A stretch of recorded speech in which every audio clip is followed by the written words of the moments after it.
and bring the power of your mind and the power of your understanding, the power of your knowledge as an offering to a suffering world. The crisis in our culture isn't about masculinity, it's about power wielded by boys pretending to be men. In this lecture, Robert Moore argues the patriarchy is actually puerarchy, uninitiated masculine energy running wild without the wisdom to direct it properly.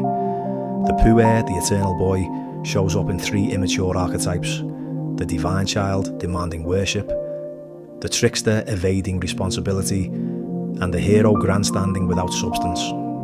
None of these is the mature king, warrior, magician or lover that our world desperately needs. Learn how to recognise the puer in yourself and others, how proper initiation transforms grandiosity into genuine power, and why older men must sponsor younger men's development if we want to survive as a species. The archetypal forces in your psyche are powerful. It pays to become aware of them. Let me tell you briefly what I propose for us to do and cover in this evening. And if it's okay, I will just proceed and jump into it. It's a lot of material. And I'll try to, will you give me a high sign when it's an hour from now, so I'll get this thing stopped. First of all, I'd like to talk a little bit about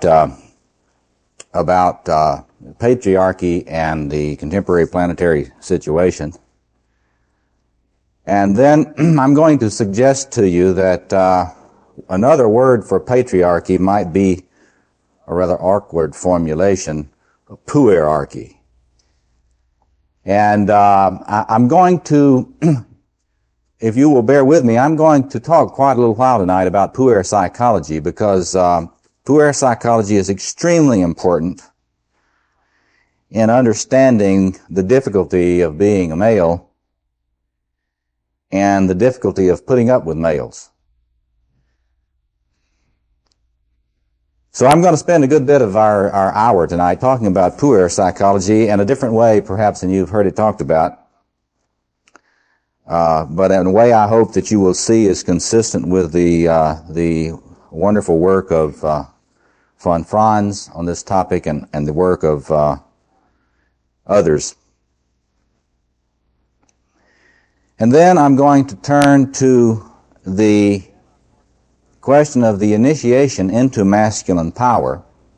And I just want to have you think, and you may want to review this a little in your mind before we get to that place, think a little bit about the fairy tale of the men's movement, Iron Hans, just briefly. I will not go into that in depth except to remind you of Robert Bly's commentary on that fairy tale and to add some perspectives of my own that I think are relevant to this question of the initiation into masculine power.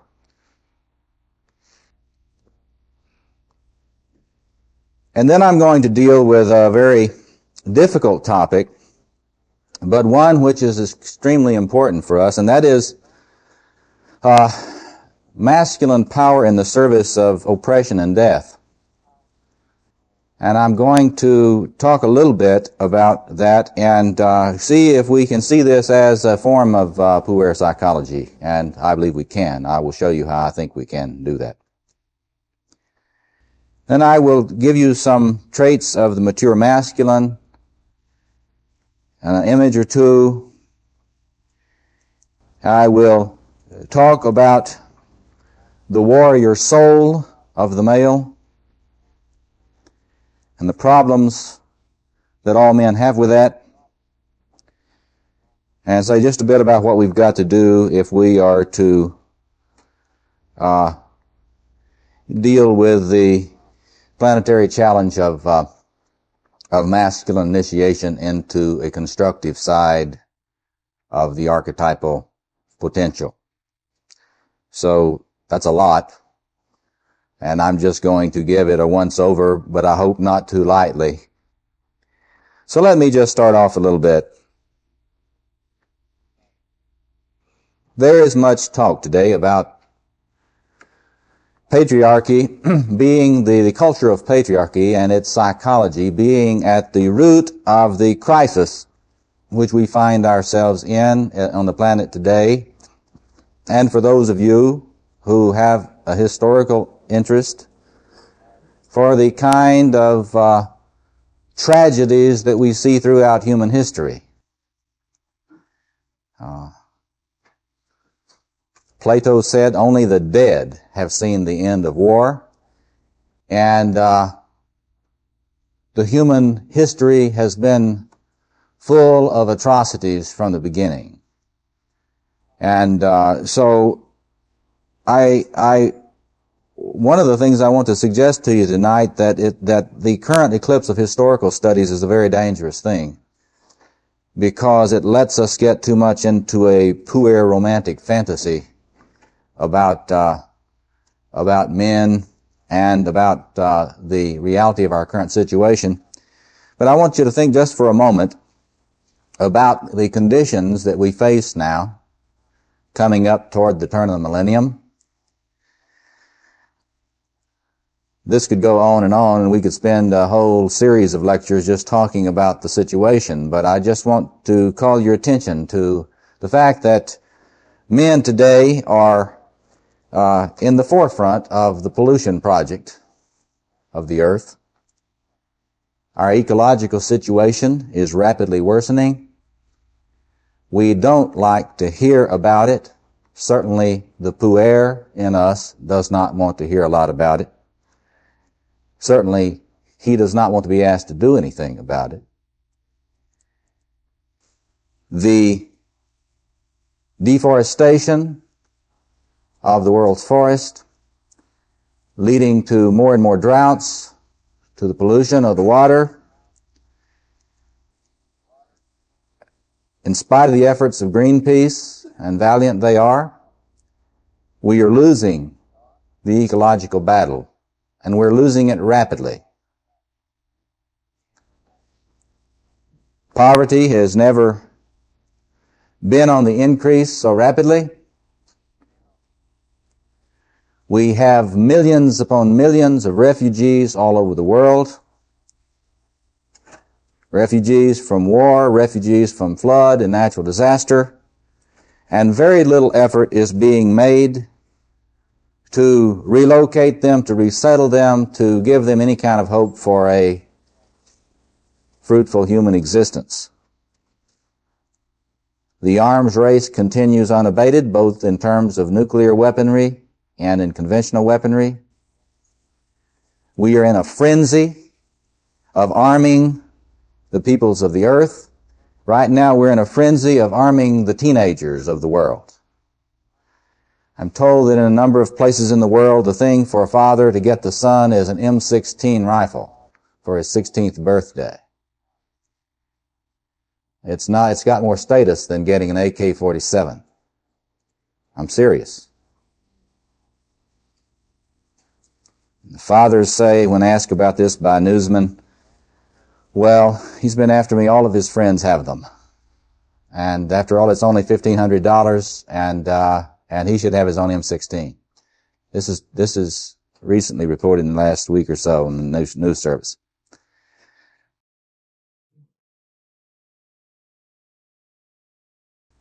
The so-called pro-life and pro-abortion movements continue in their self-righteous attitudes toward each other.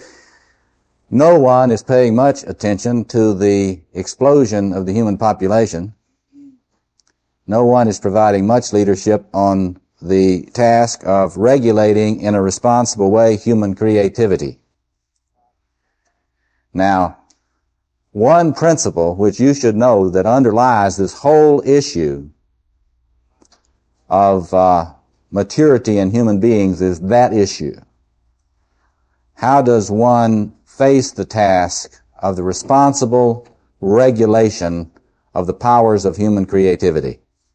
That is the task for women who would try to create mature women, and that is the task for men who would try to create mature men. We are not doing it well anywhere on the planet.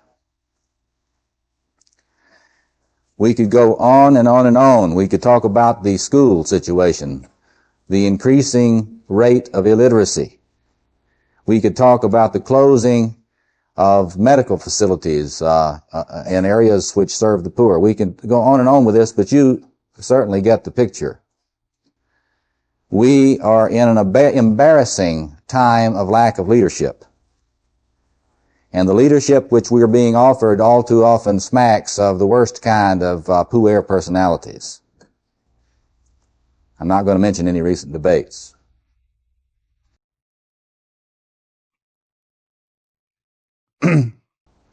So, my assertion in the face of this is that the feminist critique about the culture of patriarchy having some central and important role as one of the demonic engines of the destruction of our planet is correct. I want, however, to take that further and to suggest two things that I think are of critical importance. One, we must not equate patriarchy with masculinity. There are many theorists today who do that, who equate patriarchy with masculinity, and who equate masculine power as being the source of the problem. My argument tonight, which we will have an opportunity to discuss later, is that our problem on this planet is that there is a great deal of masculine power in the hands of puers. And there are a lot of puers who might be able to challenge that unjust use of power, but who will not do what it takes to get the power to challenge the unjust use of power. And so puer psychology is very, very important. Let me turn now to talk about puer psychology. And I think that you will get a little glimpse of what I see here.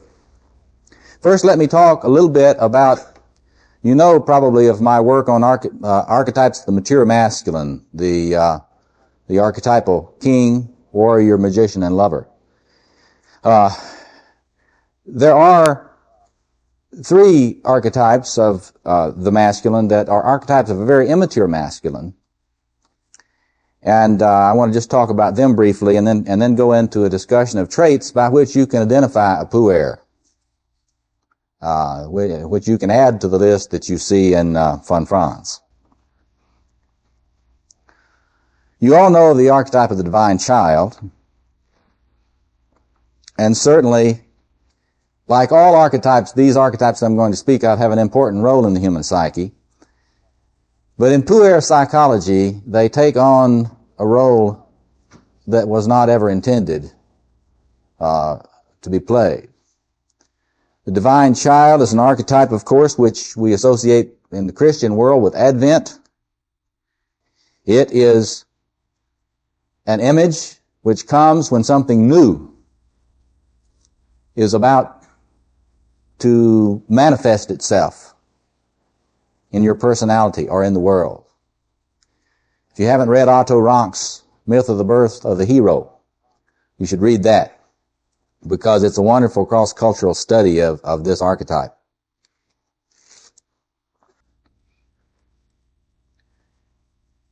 But the divine child is an image of the beginning of a transformative and liberating process.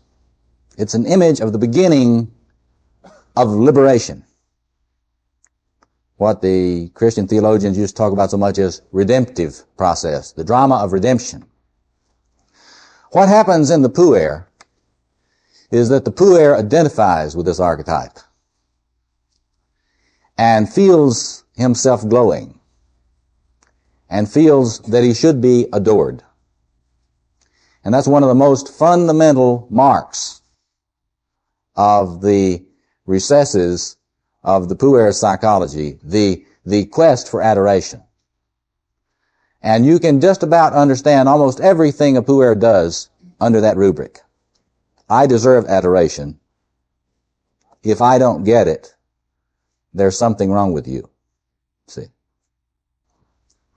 And there's something wrong with you if you're a woman and don't adore me.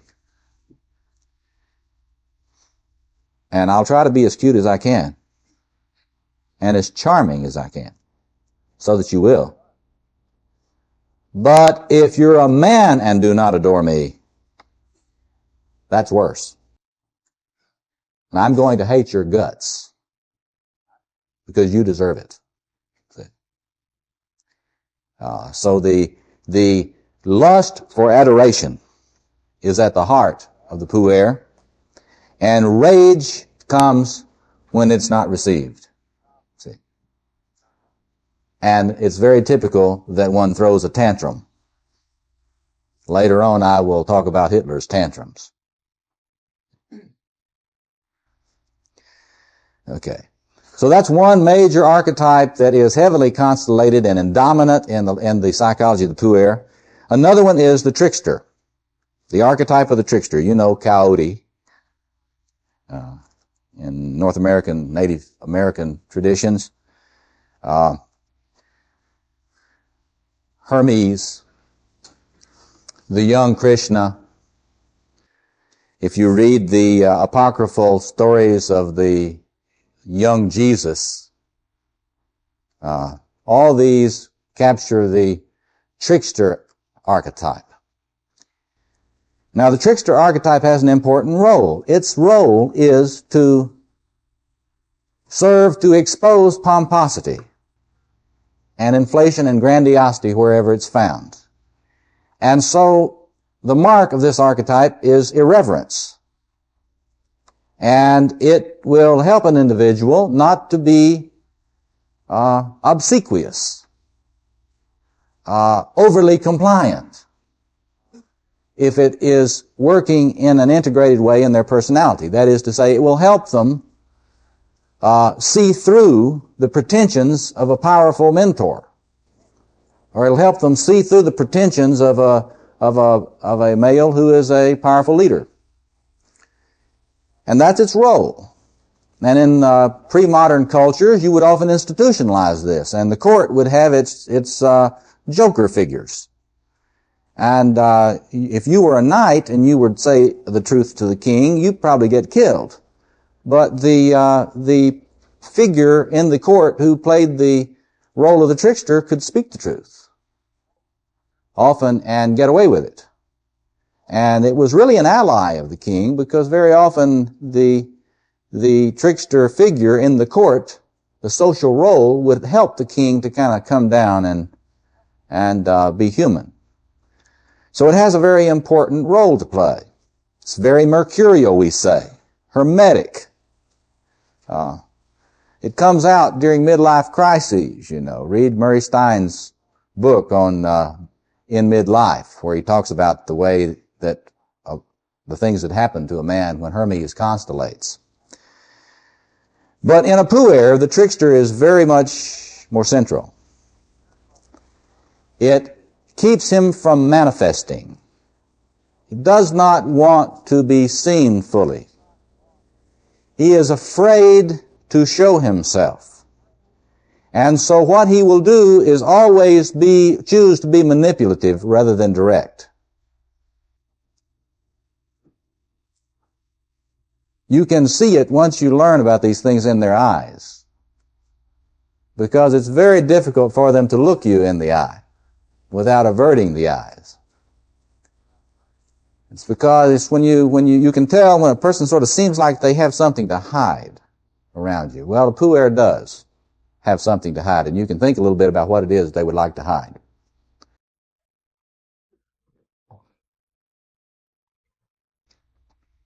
So the trickster, you can think about the biblical story of Jacob. Jacob was mainlining a lot of the trickster archetype. Okay. Sneaky. Okay. This is because they do not want to have to put up or shut up.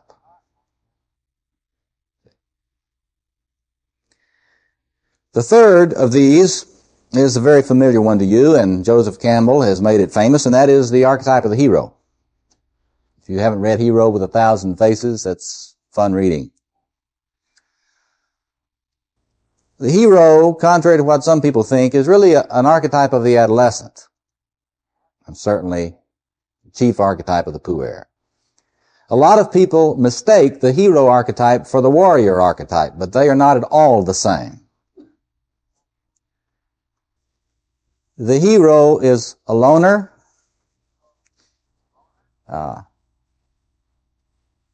really grandstanding it, doesn't know the extent of the forces which oppose him, has to constantly be rescued by supernatural helpers, doesn't really know when he gets the boon whether he really wants to bring it back and give it to all those people that don't deserve him anyway. You know, you hear this a lot in graduate school. You know? Well, if I had known it was this hard, I wouldn't have become a blank, blank, blank, whatever it was. I'm not sure that those people out there in that hospital, that mental health center, that church, that whatever, really deserve me. I think I'll go back and get my MBA. Okay. So the hero archetype is one which is very important. What is its key important? Well, it's quite important to help people realize the truth that there is a sense in which if you don't do it, no one will. There is a truth like that in your life. And the hero is someone who is willing to go down into the temple of doom and try to rescue the children. Even though he may falter a little bit about that as he hears the door close behind him. Remember the Indiana Jones film of that. But in any case, it's a very important kind of archetypal reality. If you don't have contact with the hero, then you're going to probably have too little sense of your own importance. Too little sense of the difference that it makes whether you take on a challenge or not. One of the interesting things that I find among men is that there are a lot more men who think they are not very important than those that think that they are too important. In other words, my guess is that statistically, if men got healed, a lot more of them would see themselves as having much more significant role in the world, and not a less of a significant role. So the hero archetype is important. It's just not something that should be allowed to dominate the personality. Let me talk now about some traits. You can take these traits I'm going to give you now, and sort of use them as a measure for the severity of this kind of thing. First, the puer, and this is a rule, is always passive-aggressive. That is to say, the puer never really feels comfortable with his assertiveness, and therefore will try to smuggle it in if it's going to get it in at all. It's sort of the Brutus complex, you know. The passive aggression sort of comes in the back door. It will always not challenge directly. It will try to trip you up indirectly. See? And if you study, for example, what underlies the depression, most puers are very depressed a good deal of the time. If you study what is behind the depression of the puer, you will find it's probably the passive aggression. Because if you're passive-aggressive, you will be depressed. That's a rule. If you're passive-aggressive, you will definitely be depressed. Because the assertiveness that would come out directly if the personality had matured is being turned inward and diffused so that the ego consciousness of the puer will not be able to see it. It frightens him too much. I'll talk a little bit about why it frightens him in a little bit. So passive aggression is always a rule with the personality of the puer. Puer almost always has a serious problem with envy. Has a terrible time admiring people. And particularly men. And a lot of the time, a puer will say to you, boy, I really admire you, but you can tell it's envy because it does not feel right to you. Lionel Corbett talked about this in a very, very lucid way in his workshop on Kohut and Jung last week. And he made a wonderful distinction on that particular issue. But the puer can envy the assertiveness and creativity of others, but will have a very difficult time finding people to admire. And so often when you ask them, well, who are their male heroes? You know, who are the people that when you think of what kind of man you want to be, who do you think of? They have a very difficult time answering that. In terms of my work with people, one of the things that I think most important for them to do is to start trying to find men to admire. Because if you cannot find men that you can admire, you got a bad case of this. Because there are a lot of admirable men.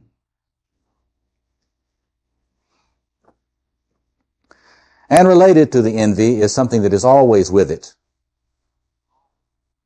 And it is what the Adlerian psychologists call the depreciation tendency. The depreciation tendency. The puer is wonderful at looking at something and depreciating its importance. Especially men.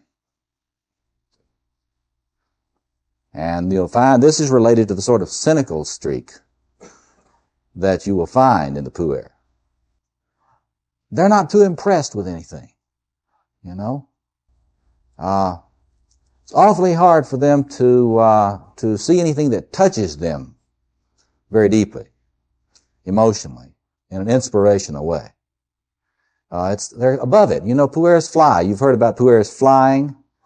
Well, they're above things. They tend to look down on things. See? And so the depreciation tendency is almost always present in a powerful way. And what goes with that, what Bernard Malin called the appreciative consciousness, is very difficult for them to locate within themselves. That capacity to appreciate widely and well. That, of course, as some of you have heard me speak on before, is related to the archetypal lover. And a puer has a great deal of trouble with the archetypal lover.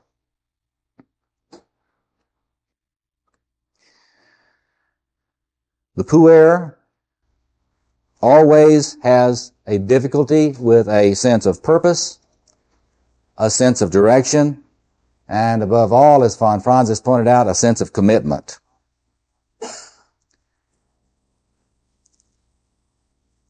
There's a kind of a fogginess in the consciousness. A sense of anxiety, a lot of anxiety and a lot of confusion about what they really want to do with life, in life. And this is directly related to what Ernest Becker has called the human denial of death. Because the denial of death is a litmus mark of the puer. Because he's going to live forever, since he's an archetype, Adonis, since he's going to live forever, he doesn't have to decide.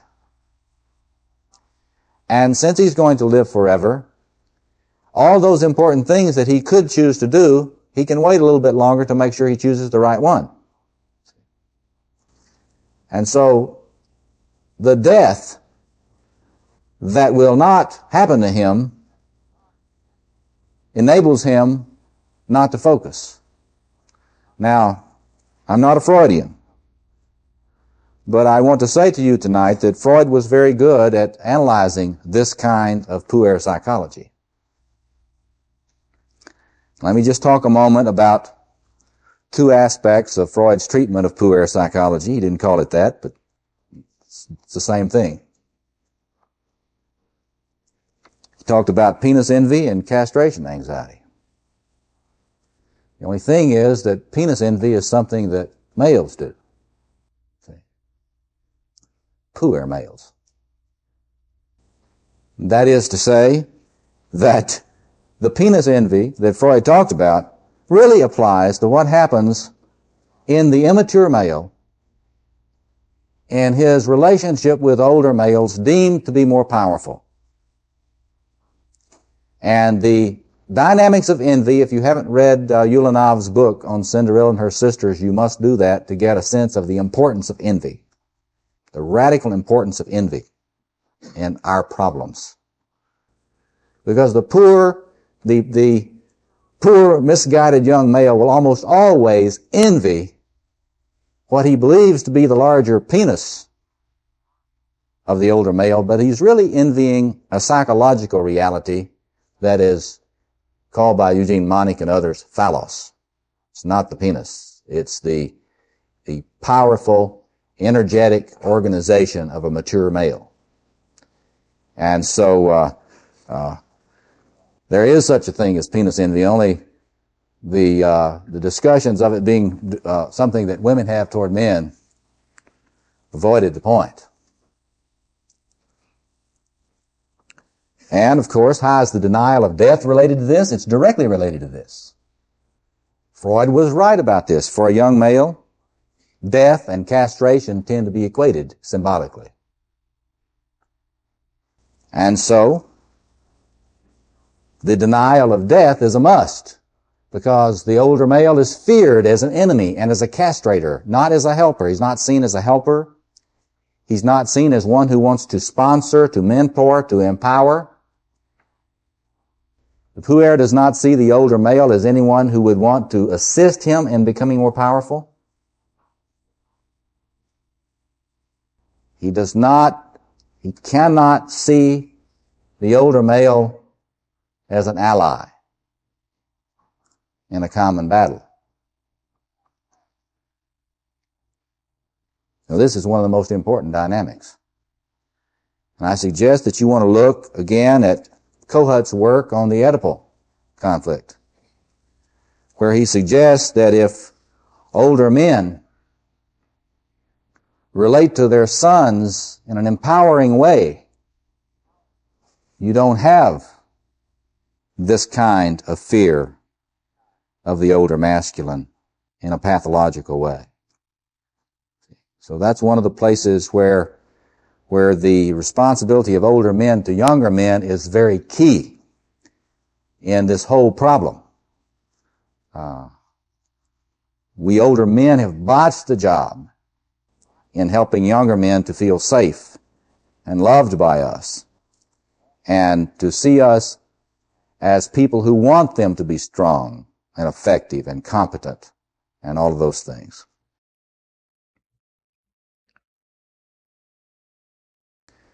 So all of these things and many more that I don't have time to talk about tonight go into puer psychology. What I've gone over these things for you to see is that, Jungians, we like to see the positive side in all the archetypal patterns in the psyche, and all these have an important role. But sometimes we gloss over the extremely destructive effects of a dominant puer organization in the psyche. It's tremendously destructive for the life of the man. It's destructive for his family. And what I'm suggesting to you tonight is destructive for his world. The world cannot afford to have as many puers as it has. And so, rather than being romantic about how wonderful it is that we all have this puer within that brings us this new life, and that's all true, but it's 5 minutes to midnight, and somebody needs to grow up a little bit. Well, how does a man grow up? Well, Robert Bly is quite right in choosing the story of Iron Hans. He calls it Iron John. And I want you to go back to that fairy tale, and I want you to read it, and I want you to look and think about that gradual emergence of the golden hair. Because in that story, the golden hair is his masculine power. And I want you to look at that story and how difficult it is for that young man to begin to claim his right to have his golden hair. And what a struggle it is for him gradually to bring his power out of the shadow. And what you will find in that is the story of how the deep masculine, the archetypal masculine, and the human feminine cooperate to welcome the power in this young man. I want you to go back and read it and watch the way in which the deep archetypal masculine and the healthy human feminine cooperate to welcome this young man into the fullness of his power. What happens is, when that cooperation happens, he gradually gets more and more secure in claiming it, takes more and more responsibility for his world, and finally at the end, as he marries this young woman who is totally unthreatened by his power, she loves it. She loved it before he even knew he had it. See? And as he marries her, the great king who was under enchantment emerges and brings him all of his riches and the gifts of his kingdom to use as he will. Why? Because he's shown himself to be worthy. He's shown himself to be worthy of that. Now, so, the acceptance of the golden hair. It's terribly difficult for men to accept their golden hair. We can talk about that in our discussion period and why that is. Because a lot of the time it's because you've had an older puer who will attack you at the first sign that you've got any. Because he knows he doesn't have it. He thinks he doesn't have it. He's got it too, but he doesn't think he does. It's Saul and David. See? And so you see in that, the initiation in the masculine power is imaged in that tale, a wonderful tale, shows the emergence of the warrior lover in the service of a good king, who then raises him up to his own kingship. Now let me talk just a little bit now about the really scary part. And that is the predominance that we see around the world of masculine power in the service of oppression and death. That is to say, as long as a puer doesn't have his power, or doesn't have a substantial part of it, he's not so dangerous. Sort of pitiful. But he's not real dangerous. Or to put it this way, he's dangerous in the sense that Chamberlain was dangerous in the 30s. And other puers are dangerous in what they haven't got the guts to confront. But not in a malignant way themselves personally. But what we see so often in the world, all over the world, was imaged so well in the movie series in the image of Darth Vader. And that is a male who has undergone enough initiation with the archetypal masculine to get a substantial access to masculine power, but in which some aspect of his initiation has not included the necessity of finding the right throne to be loyal to. This has been imaged also in the Arthur cycles, the Arthurian cycles, and the whole issue for the knights of the realm at that time, whether they were going to pledge themselves in the service of Arthur or whether they were going to pledge themselves in the service of Mordred.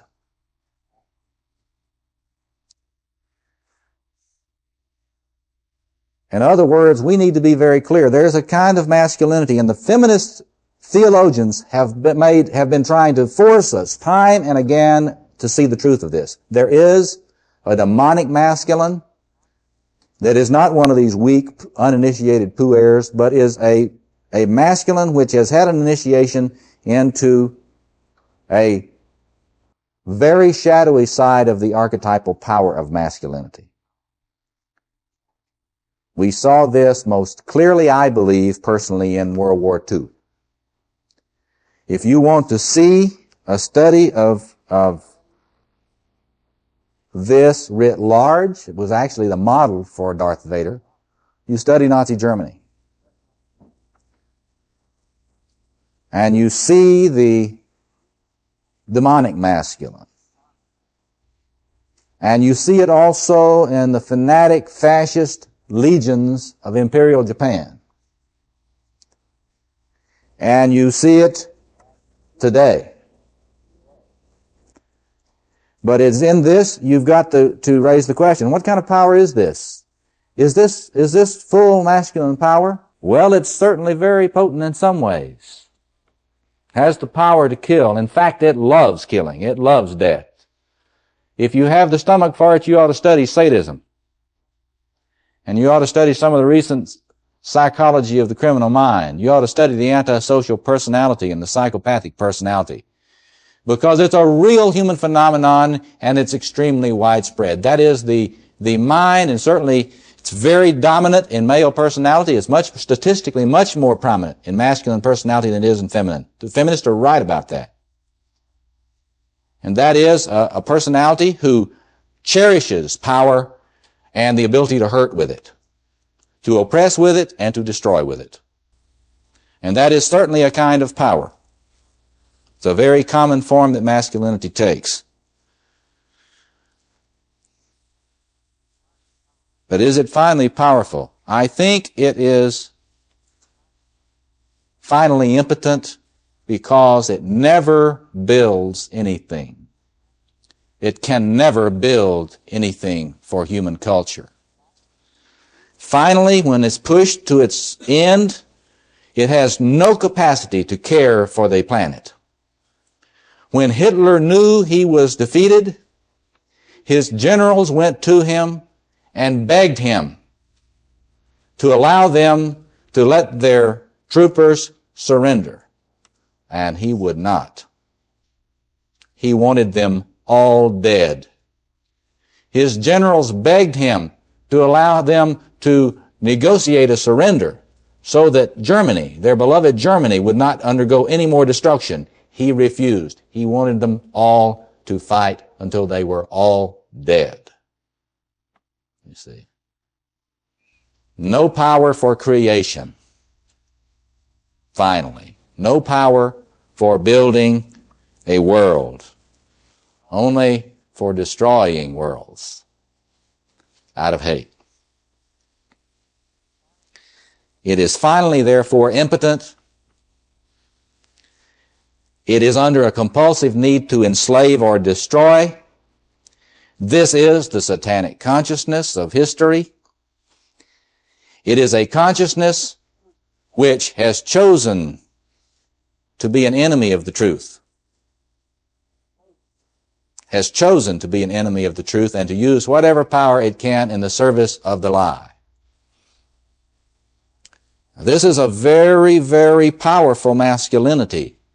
But in my book, it remains a puer masculinity.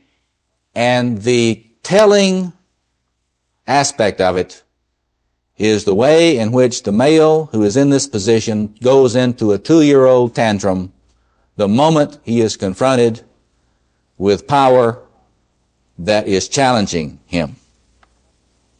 If he comes up against something that is not weak, that he cannot exploit and destroy and torture at will, he will go into a tantrum and a panic attack. It really, you push it hard enough, you see the 2 to 3-year-old enraged 2 to 3-year-old behind it. It has been the rule throughout history that confrontations with this kind of evil often issue at the moment of confrontation in enormous childish shame on the part of the perpetrators. You see this, for example, the puer with no power. We see in the New Testament in the figure of the rich young ruler who is just not willing to make the sacrifice needed to have an important role. Costs too much to have this kind of role. But the figure that represents this last, the masculine figure with power, is Pilate, who says in the myth, in the Christian myth, he's standing before the true king, and he says, "What is truth?" Which is what this kind of consciousness always does in the face of truth. It always acts like it's really asking a serious question, see, when in fact it's not. So the mature masculine is a masculinity which is always marked when you see it. And I argue that there are a lot of examples of it around the world, just not enough. It is a masculine which liberates, which empowers, and which is faithful to values that deserve his loyalty. Faithful to values which deserve his loyalty. There are a lot of images. I want you to be thinking about some images in literature and film and folklore and biography of some people like that you know of. Let me speak a little bit to this problem, though, of the warrior soul.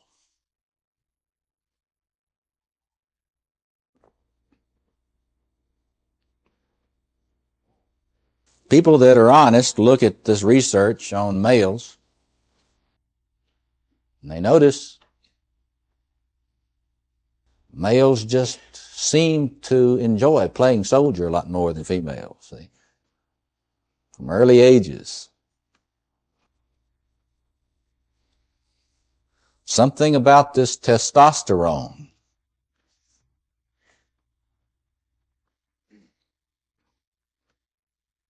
If you study cross-culturally, you study other species, it's not uncommon for the male of the species to be genetically wired to be a warrior. It's not always the male.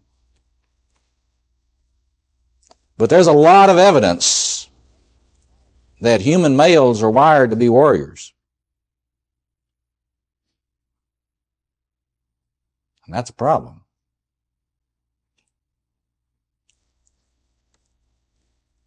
Now, what are you going to do with that if that's true? I think there's probably some truth in that.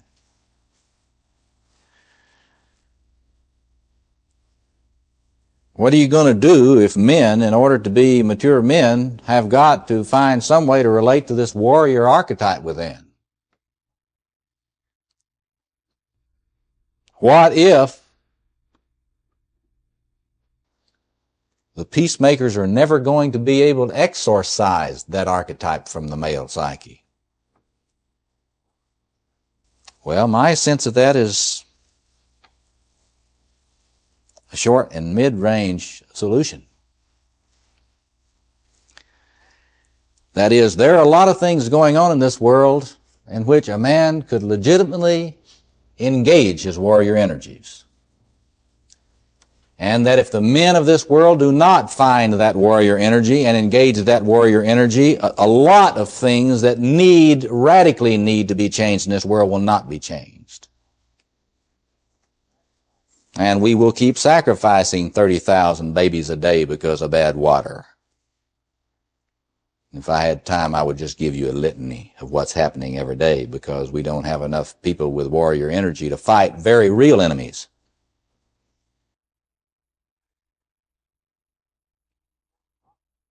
We need a lot of doctors and a lot of researchers who can get in touch with their warrior energies in this struggle with AIDS. Because it's war. More than most people know. And I can go on and we'll go on later about this, but as long as there's a real enemy of the human race, as Greenpeace has said, there is a place for rainbow warriors who are radically serious about taking on powerful enemies, even to the point of risking their lives. It's too bad we don't have more of that in my view.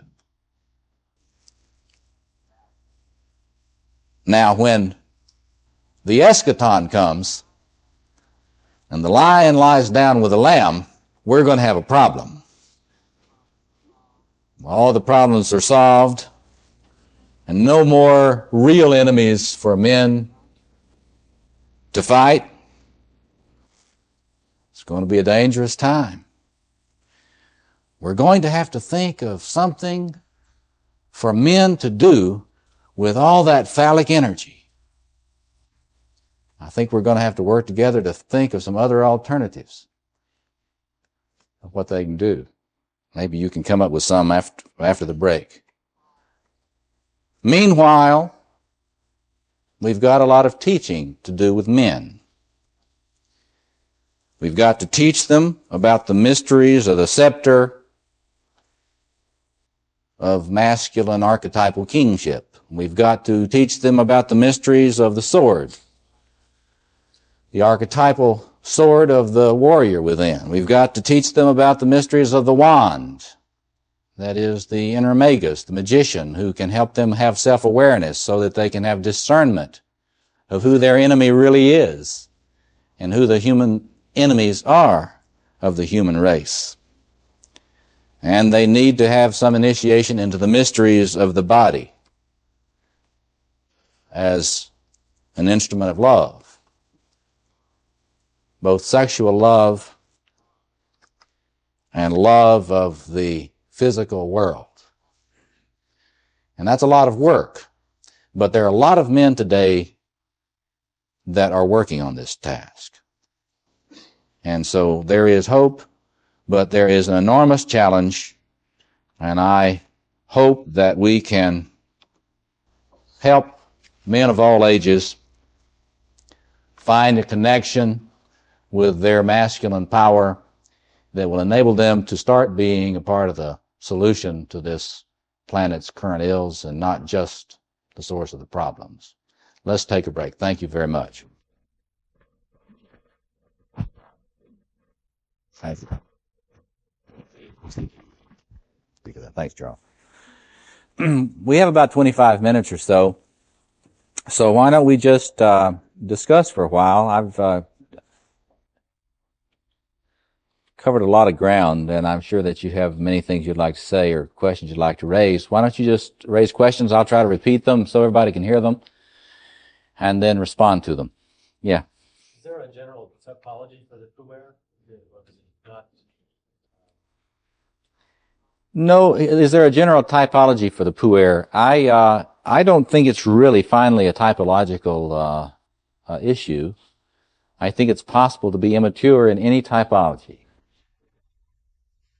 We are creative in ways to be immature, and So I don't really think it's probably a typological matter. It would be an interesting thing, though, to think about. If somebody would sort of summarize for us sometime the way the puer does it in the different typologies, that would be real interesting. Yeah. Somebody else. Yes. Yes, you. Why does the world have so many puers now? Is it something that is new, or has the world always had a lot of puers? Is the predominance of puers new, or has the world always had a lot of them? Well, I think if you study history, you will realize that it's always been a severe problem. But one of the important things to look at is that in a lot of tribal cultures, there was more clarity than in the modern world about how to make a man who you can trust with your cows. You know? And how to make a man that you can trust with your wife, or your sisters, or your daughters. And in so many pre-modern cultures, this was an initiatory process that the tribe understood, and while it might seem brutal, some of the initiation practices by your standards, it did indeed do a better job of creating responsible men for the tribe than we are doing for our tribe. So I think that if you look at history, history is really a horror story. And study the history of what it's been to be children in history. The history of childhood is just a horror story. So it's never been very good. But in some ways, it's even getting worse now, you see. And the reason we're having such an epidemic of borderline personality disorders and narcissistic personality disorders in our culture is because the fathering is worse. Absent, weak, abusive, or a combination of the three in terms of fathering. One of the things that's interesting to me is that if you're a psychotherapist, think about this a moment. Ask yourself how many people in your practice that you're seeing had fathers that were present, strong, and non-abusive. What you'll find is practically nobody that you're seeing in psychotherapy had that. The ones that had fathers who were present, strong, and empowering are not in therapy. So it's getting worse now, and it's getting worse around the globe. All you have to do is travel, as I have, in the great cities of Asia.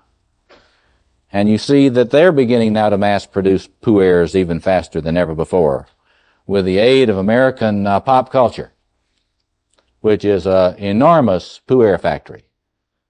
Yeah, one more. Have you read or are aware of some of the things that Gilman have been writing now, kind of in the book by Rainey Eisler, The Chalice and the Blade, and how he talks about pre-Christian culture and talks out there not really being familiarist or the culture being so terribly different. And what do you think about that? Well, I haven't read the book, and so she's asking about the book. What's the title again? The Chalice and the Blade. And I've heard of this book. I've not read it yet.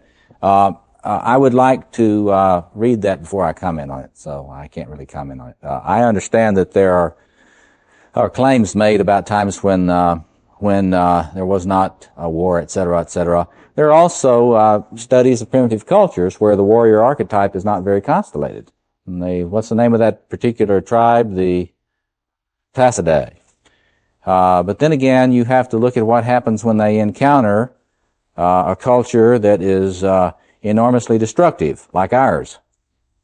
And they can't protect themselves. It's not good not to be able to protect yourself from that. So, other comments, questions? Somebody down here, yes. The warriors engaging, and you talk about warriors engaging those altruistic things, AIDS. Yes. The warrior, yes. Do on a worldwide level, to start to bring that about? It seems like an impossible task almost. Yeah, well, it may sound impossible, and we better hope it isn't. And so, you can say, well, it's impossible. But you got to start somewhere. What I think, I do a lot of study of history now to kind of, and other cultural sources to get more insight into this stuff. And I think our situation is very parallel to the situation of the Allies in the late 30s. And in the face of Nazi Germany and Imperial Japan, it was pretty hopeless. And it looked hopeless. And it was the Nazis came very close to winning. And so I think that's a judgment call. It may be too late, see? But one has to do what one has to do in terms of this. And the question of how you constellate this. Well, this is not new. Read William James, the great 19th century psychologist. Now, he understood this stuff. And during the great 19th century social reform period, they were aware, the intellectuals were aware that there was a warlike quality to their crusading. And William James said the only chance we've got against the ills that face the human race is to find some way to generate in human beings a passion that has the moral equivalent of war. Now, Jung was later to read William James and be very influenced by William James. But what he was talking about in Jungian terms was the necessity of the warrior archetype. And some of you were talking to me at the break about the importance of the female warrior. Nothing that I have said tonight, I hope that you have not heard me at all suggest that the female warrior is not needed. And Krista was reminding me of the movie, one of my favorite films, Aliens 2, in which Sigourney takes them on. And that is not a masculine image, but she's a hell of a warrior. And we need to mass-produce those in this world, too. But I wasn't lecturing on feminine psychology tonight. I'm lecturing on masculine psychology and the problems of men and the reason why we don't get anything done. I mean, if you haven't studied passive aggression, you ought to study it because there's so much of it around, it won't be hard to find it, to study. I mean, just look at your institutions. They're eaten up with passive aggression. People get together and work hard on not achieving anything. It is the code of ethics of bureaucracy. We have a study commission and turn it over to a bureaucracy to ensure nothing will get done. I mean, it's very interesting. And this is related to puer and puella psychology.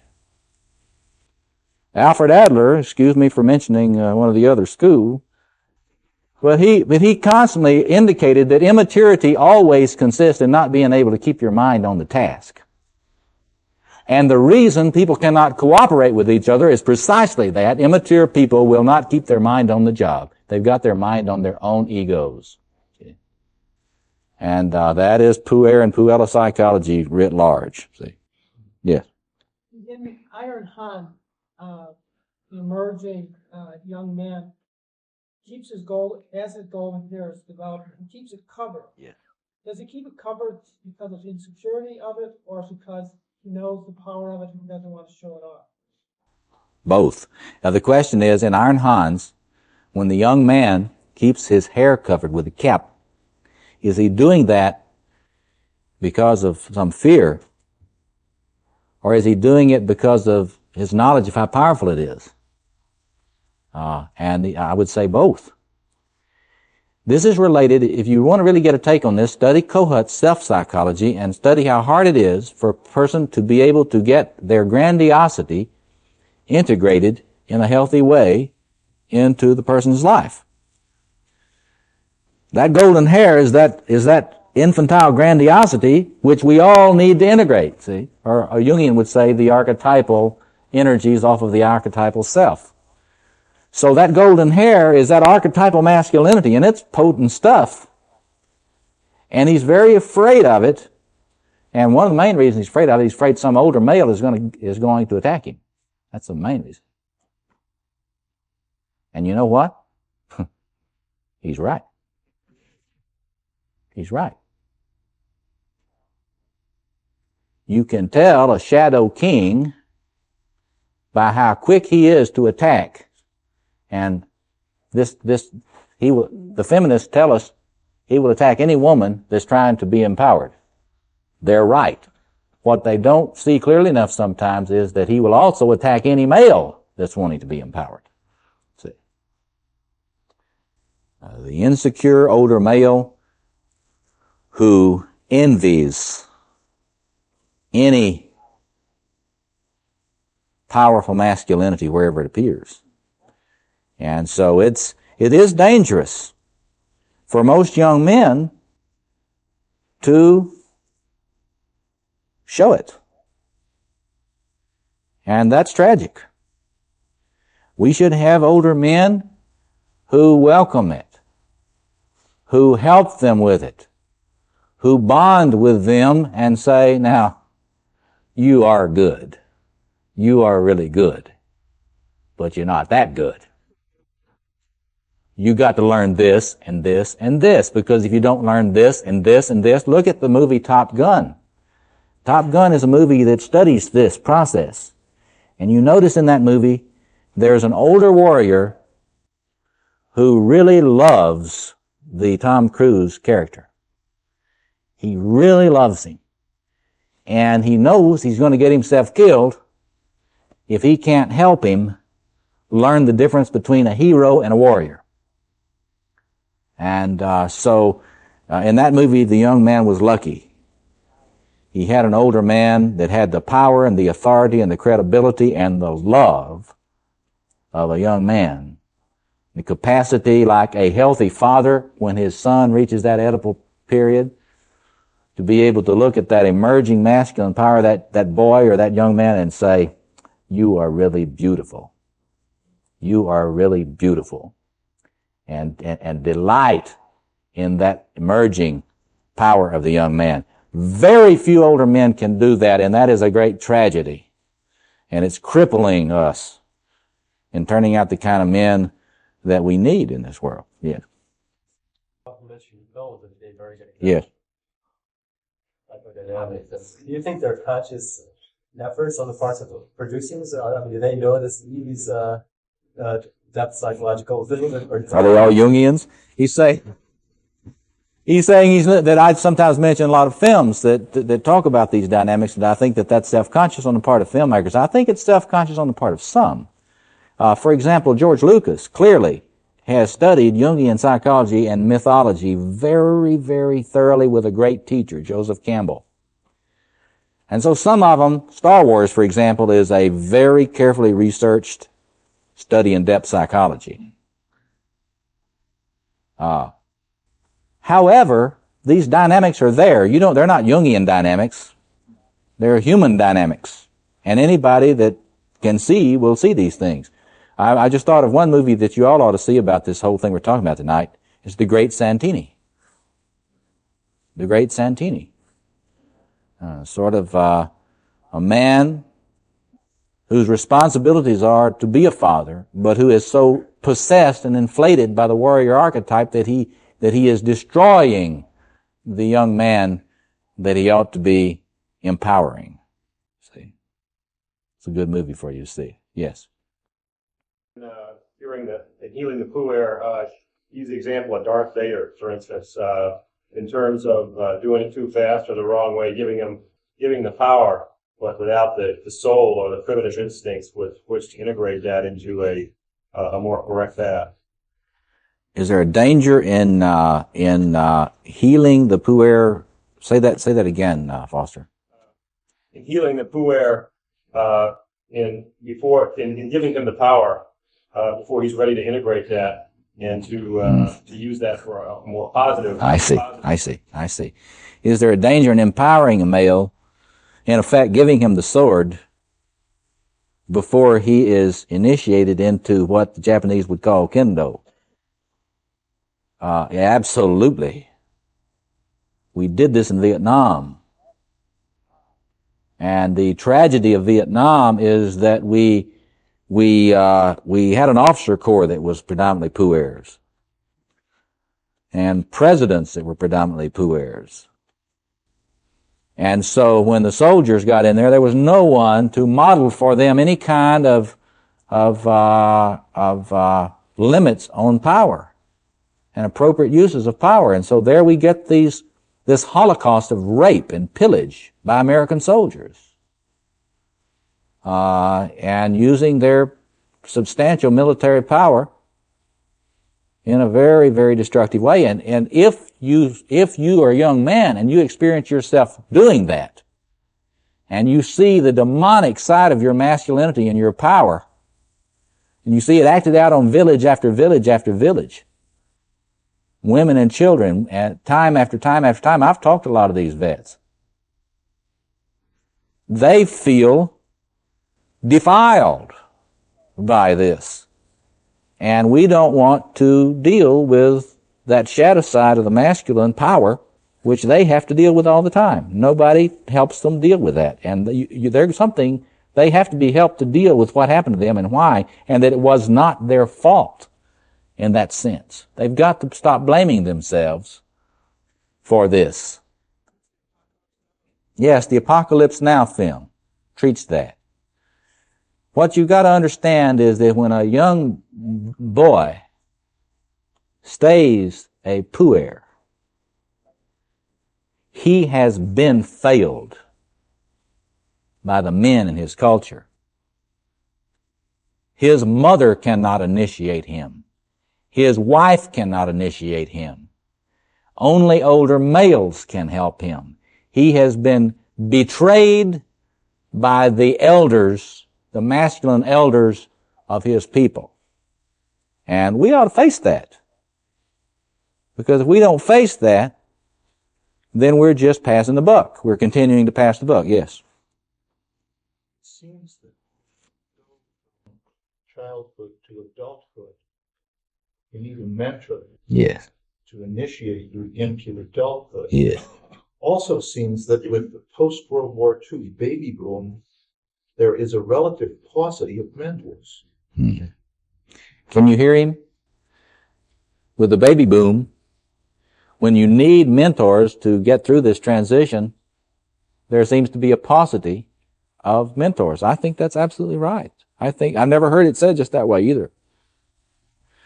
Well, I mean, he's just talking about the sheer demographics of this. The sheer demographics of it. I mean, there are just not enough men to go around who have the emotional wherewithal to do this. It's not easy. Hey, it's not easy to work on this thing. Now think back to that movie Top Gun. Tom Cruise was lovable, but he was a pain to work with. You see? So that's an interesting, just sheer demographic point. And it also, you could probably do something with that in terms of the analysis of why we seem to be getting such a enormous increase in very regressive forms of psychopathology now, and right on your point there. Yes. On the very first, earliest, basic, fundamental relationship, which is between a son and his father. I mean, every member of the baby boom generation has a father somewhere. You have to have a mother first, the primary caregiver. There's a lot of things that are being written now about how the primary caregiver is the mother, and it's a different separation with the male than it is with the female. The female has to separate as if the separation is not as clear between a female with her mother than it is between a male and his mother. And there's this taboo thing, so he has to separate maybe too early from the mother and go to the male, and if there's not a male there for him. And it's not so much just a problem of whether there is a male there. See, you can have the physiological equipment of masculinity. You can have the penis without having a phallus. And you see, if the father was there every day and he had never had an initiation, his son could not learn to be a man from him. And that is the hard truth that makes it even worse. I mean, even if you had dad home changing your diapers every day, and for the first 6 years, if dad didn't have the slightest idea who he was, I mean, that would make it very difficult. Yeah. I'm grasping it. I understand. I think your basic point is that there are many more men right now aged 25 to 45 than there are men aged 45 to 65 or older. Yes. Okay. But the fact remains that we still have the same problem with that generation, which is that their fathers are unable to provide the kind of emotional and psychological support for their children. And I don't see how that's different with the baby boom generation than with any other. Well, it's just a matter, I think. You have to go somewhere else. You either go to a psychotherapist or That's right. go to That's right. a mentor of That's some right. sort. And when it gets to that point, then I can see very clearly the point. But then the numbers are stacked against it. Well, and you've put your finger right on it. I mean, see, what you got to realize is it's very difficult to idealize a man your own age sufficiently for that man to constellate the archetypal masculine for you enough to really fill you out in your masculine. Now, it's not impossible, but it's just difficult. And so I don't think this is hopeless at all. And I don't think it's dependent. I'm not a Freudian. I don't think you have to experience this in the transference with a mature Freudian analyst. Because if you do, I'm not going to say that. Keep me from saying that. I think it, but I won't say it. But anyway, you were going to say something. That you spoke about earlier, the father is not the initiator in any event. The mentor or initiator is mother's brother or someone else. And if we have someone who by the time they're adults are puers who have not had fatherly initiation, they're probably not going to get one from the father anyway.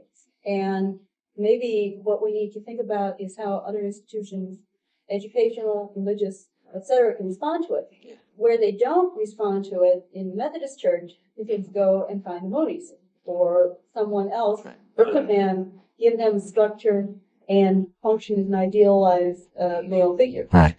Krista's saying that that a lot of the time the initiating male does not have to be. In fact, in many cases, it need not be the father anyway. We're not talking about the father here. We're talking about archetypal masculinity, which is a lot more than the father archetype. See, people make a mistake by making too much of the father archetype. That is only one expression of the king. And there are many others in there for the masculine initiation. So she's saying, well, we need to be about thinking about ways, other ways through which we can present to young men the kind of models that can be idealized and introjected to help work with this. And there's no question about it. I mean, that is the challenge. We're out of time. I wish we, yeah, go ahead. I'm the one. Okay. But I just want to add them.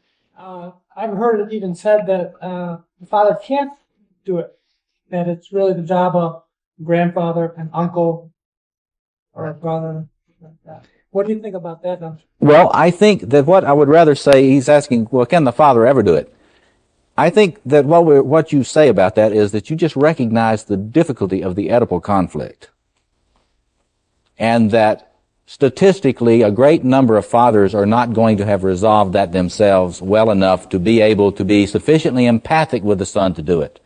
If the father is capable of being empathic enough and really delighting in the son enough, like Kohut talks about, he can get it from the father. The fact is, though, in most of our experience, the fathers haven't resolved that enough, so we turn to other males. That's more of a practical solution. So it's you want to get it, we men have to get this archetypal masculine mediated wherever we can find it. Thank you a lot very much. Are you feeling stuck in your life? Like you can be a better man than you are? Feeling weak, directionless, or lacking thunder?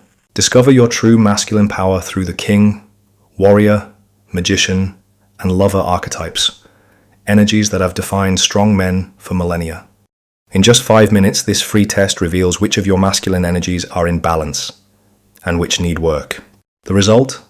Clear direction for your personal development and masculine empowerment. Thousands of men have gained insights to reshape their lives. Why not you? Take the Masculine Energy Indicator test now at masculinetest.com.